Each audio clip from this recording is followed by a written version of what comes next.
ঈদের লম্বা ছুটিতে ভ্রমণ পিপাসুরা যান্ত্রিক শহরের একটু ক্লান্তি দূর করতে ছুটে যান সূর্যোদয় ও সূর্যাস্তের বেলাভূমি সমুদ্র সৈকত কুয়াকাটায়।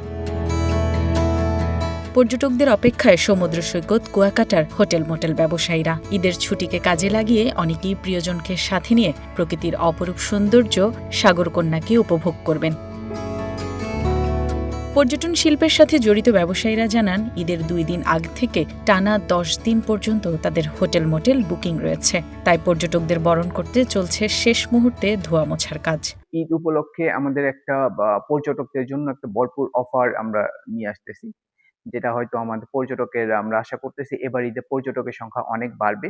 আমাদের কুয়াকাটা পর্যটন কেন্দ্রে আসলে বিশেষ করে নভেম্বর থেকে এপ্রিল পর্যন্ত পর্যটকদের একটি ভরা মৌসুম থাকে, কিন্তু এই বছর এই ত্রয়োদশ জাতীয় সংসদ নির্বাচনকে কেন্দ্র করে লম্বা সময় পর্যটকরা তেমন ছিল না। নামে মাত্র যে পর্যটকরা ছিল, বিশেষ করে বিগত দিনের নির্বাচন, এখন আবার রমজান মাস, সব মিলিয়ে রমজানের পরবর্তী সময় ছাড়া আমরা বেশি পর্যটকের আগমন এবং ওভারফ্লো করার মতো যে পরিবেশ, সেটা সম্ভাবনা দেখছি না। আমরা আশা করছি এই রমজান মাসের পরে যে ঈদের যে ছুটি রয়েছে, ঈদের ছুটির পরে একটা লম্বা সময় আমরা ভালো পর্যটক পাবো। ট্যুরিস্ট পুলিশ জানায়, আইনশৃঙ্খলা রক্ষাকারী বাহিনীর সদস্যরা সবসময় উপস্থিত থাকবেন। এছাড়া জেলা প্রশাসনের পক্ষ থেকে কঠোর ব্যবস্থা নেওয়া হয়েছে।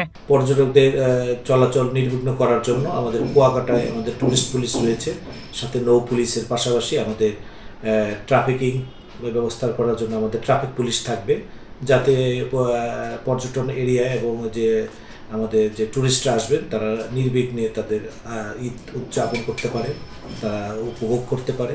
সে বিষয়ে আমাদের বরাবরের নেই, এবারও আলাদা গুরুত্ব সহ আমাদের কর্মপরিকল্পনা রয়েছে। বিগত সময়ের তুলনায় এবারের ঈদে বেশি পর্যটকের আগমন ঘটবে বলে আশা ব্যবসায়ীদের। One national desk.